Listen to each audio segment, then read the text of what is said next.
So here we go. Hmm. Let's get to work right now and start off with the Thursday nighter. 8:15 p.m. Eastern. Jacksonville Jaguars 4-2, 2-0 on the road at the New Orleans Saints 3-3, 1-1 at home. Caesar Superdome in New Orleans, Louisiana. Let's get right into the line history here for this one. From a point spread scenario, we are sitting with New Orleans as 1.5 point favorites at Pinnacle. They were 3-point favorites this morning, and it surprised me. It surprised me very much. We know that Trevor Lawrence walked pretty comfortably to the presser after the game. I know we're dealing with a knee sprain, but it was clear there was nothing. Now in practice he's wrapped up, but there was nothing on him. He walked pretty comfortably. Everybody was watching how he walked. It was a very easy, comfortable walk. And so I thought immediately that there's something else going on with this line. And I didn't have too much time to think about it before it moved to 1. So clearly the 3 probably should have been hammered. I know a lot of colleagues of mine who think this is one of those traps where the public is going to get destroyed with Jacksonville on the road here. But my first instinct was, how do I not bet Jacksonville at +3? I got to bet Jacksonville at +3, but I just paused. I paused for long enough that it immediately went to 1. If I had moved on Jacksonville +3, I wouldn't be nervous. I wouldn't be uncomfortable, but it was my first gut reaction. My gut isn't usually a winning gambler on a day-to-day betting situation. Futures, the gut does a great job. But this total opened up at 39, went up to 39.5, and it dropped back to 39 at 6:12 p.m. So it's right basically where it started. From a cash flow scenario, we have 62% of the tickets and 75% of the cash on the Saints. And from a total scenario, 88% of the tickets and 93% cash on the under. Here we go. Jaguars come in off their third straight win, an impressive 37-20 victory at home over the Colts. They were outgained 354 to 233 in the win. We're going to talk about that a few times throughout this card. Teams that were badly outgained but won comfortably. Trevor Lawrence was 20 of 30 for 181 yards, 2 touchdowns, and an interception. The MRI showed no structural damage. He's listed as day-to-day, and he's fully expected to make the start. C.J. Beathard is the backup. He hasn't started a game since 2020. 12 NFL starts in his career, but I do not expect him under center unless there's a further injury during the game. Christian Kirk led receivers with 3 catches for 49 yards and a touchdown. Etienne ran 18 times for 55 yards, 2 touchdowns, caught 3 passes for 28 yards. They are winning football games, but this offense is playing mediocre. They ranked 20th in points per play. They were 2 for 3 in the red zone against the Colts, and the defense was strong throughout. They put pressure on Gardner Minshew. They sacked him 3 times. They hit him 8 times. They intercepted him 3 times. Rayshon Jenkins, Andre Sisco, and Darius Williams got those picks. Jacksonville now leads the NFL with 15 takeaways. Right guard Brandon Scherf left in the second quarter with an ankle injury. Peterson said he's feeling better. They need Scherf in the lineup badly with Walker Little out with an MCL sprain. Their starting quarterback, Tyson Campbell, left with a hamstring issue, and Doug Peterson confirmed yesterday that it is very unlikely that he will be playing. So they're going to be missing Tyson Campbell. They're going to be missing Walker Little, who's out with the MCL sprain, and they're possibly missing Scherf. Saints come in off a 2013 loss at Houston. They lost. They only put up They lost and only put up 13 points despite outgaining the Texans 430 to 297. Derek Carr was 32 for 50 for 353 yards, a touchdown, and a pick. It's hard to imagine that they could only put up 13 points in that situation. Olave caught 7 for 96, big bounce back spot for him. Rashid Shaheed caught 2 passes for 85 yards and a touchdown. Kamara ran 19 times for 68 yards, caught 7 for 36. They were 0 for 3 in the red zone. They're now 28th in the league, converting red zone opportunities at 36.84%. That's a gift for under bettors. The defense played well. They didn't get much pressure on Stroud, but they finished with 2 sacks, 3 quarterback hits. Zach Braun had an interception, but then promptly fumbled it back to the Texans.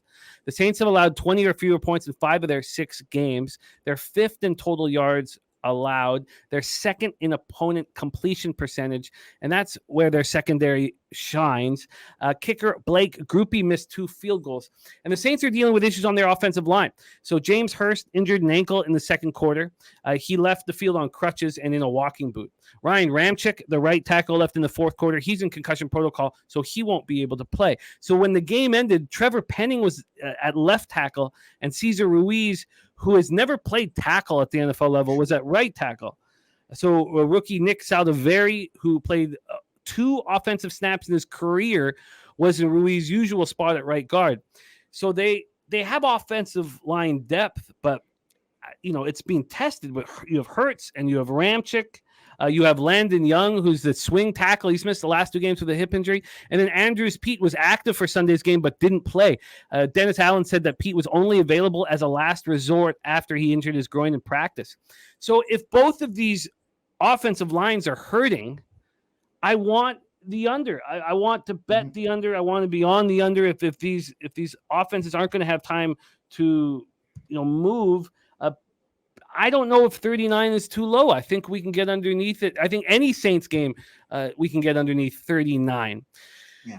Take it away, Mike. The floor is yours. Jaguars, Saints, Caesar Superdome in New Orleans, Louisiana, our Thursday night, and you will be hosting our live stream right here on Pub Sports Radio for this game. Take it away. We're going to have another barn burner here with this Jacksonville, New Orleans Saints total spot. And, I think it's going to be an opportunity for that under on a live situation here. I'm super nervous about where that total sits today. Here's a couple of things that I was looking at. First of all, the injury with Trevor Lawrence, right? It's a knee injury, or a knee sprain, I guess is what they're calling it, right?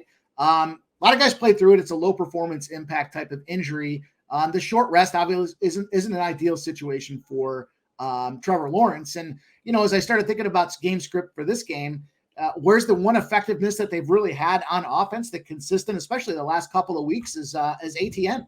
He's been a beast, man. He's been putting up multiple touchdown games. He's the odds-on favorite from a touchdown perspective this week. You can get him at plus 115. It's all the way down to even money at some spots out there. And where have the Saints been missing? Well, Kamara hasn't been doing his job. Olave is the big guy that's coming back or starting to work his way back into consistency from some of his banged up issues that he had in the early part of the season.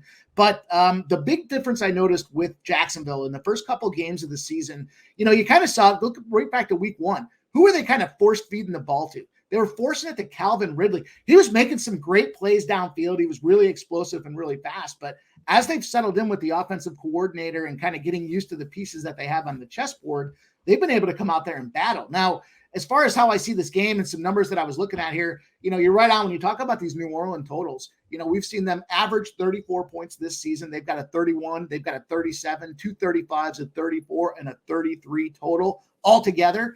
Jacksonville, on their side of the ball, they've got 3 against the spread covers in a row.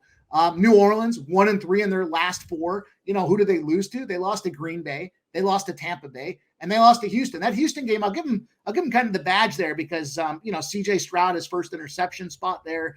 They came and ready D'd up and to get it done. But the stat that kind of jumps off the page at me is the DVOA. Has a lot to do with the defensive value against the average.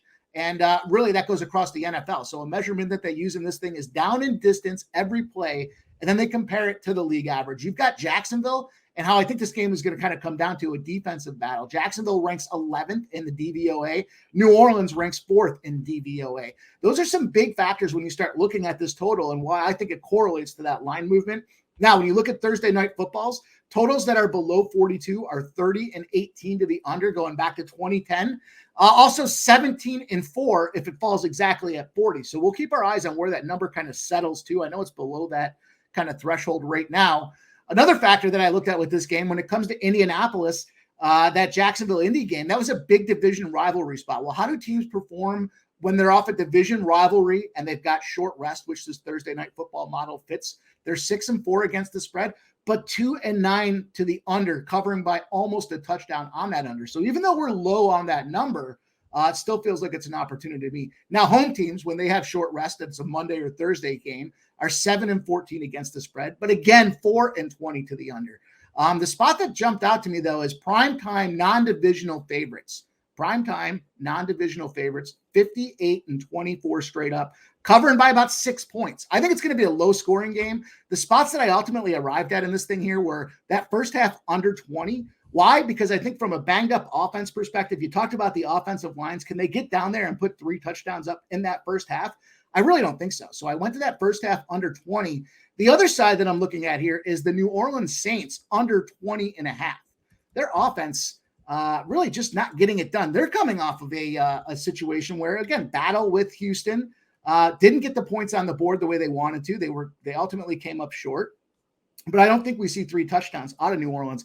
And what we've noticed with these Thursday night games, these teams don't want to play Thursday. So that translates to how they perform, especially in that second half. So while I'm on the first half under 20, I'm going to look to live bet that thing as well when it comes to that second half. So the New Orleans team total under 20.5 for me, the under in the first half of 20. Why 20? Because we're seeing that number drop so low that I don't want to try to jump in here at this point where we're 2 points down off the original total. For me, I felt like getting that first half under 20, we're going to see a tightly contested game where I think it's going to be between the 40s. We're not going to see a lot of offense being generated, at least early on. When you look at this thing here, the Jaguars, their third down conversion rate, third and short going back to week 17 of last year, they're tied for third worst. That means they're not generating first downs when they're in that third and short position that you're going to need to have success and production with when it comes to your quarterback dealing with a knee sprain. The Saints defense has allowed a conversion rate of 48% on third and short. That ranks them second best in the NFL. It's going to keep that Jaguars ball in between those 40s, in my opinion. And I think that correlates to that first half production and being on that under. When you look at the other side of the ball in the Saints, they're scoring 10.7 points per game at home going back to 2017, week 17 of last year. That's the absolute worst in the NFL. So that being said, the Jaguars have only allowed 4 points a game on the road going back to last season, which is third best in the NFL. This is just a situation where it's going to be a tight scrum. There's going to probably be a lot of chippiness. You're going to probably see a lot of BS penalties towards the end of the game that try to lead to one side or the other. If I was going to lean to a side, and I give you a lean right now, I would say I would take the Saints straight up on the money line. Screw that minus 1 point, and I certainly like those unders. Yeah, the more we talk about it, the more I want the Saints. And I think I end up moving on them. I'd prefer not to double up on this spot, but Sky Dragon saying London home at NOLA on a short week with NOLA off a loss as the whole situation sets up for NOLA. I agree. I think that I'm going to move not only on the Saints, but on the full game under as well. I know that, you could say, well, that correlates to the Jaguars team total under. I'd rather just take both teams to be poor here. At Pinnacle, the lines are not very good. Can you beat these lines for your action as we're going to record everything? You have the first half under 20 at Pinnacle is minus 122, and the Saints team total under 20.5 is minus 118.